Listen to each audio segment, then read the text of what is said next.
Masayang hapon po sa ating lahat. Pasensya na po kayo. Itong aking mga kasama rito, parang nagulantang po sila sapagkat bigla po akong dumating.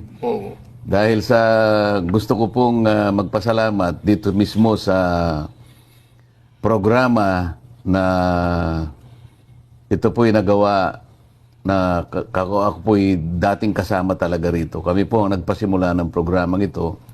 At dahil dyan ay gusto kong dito ko unang sabihin ang aking pagpapasalamat sa lahat po ng ating mga kababayan na bumoto, tumulong sa inyong lingkod.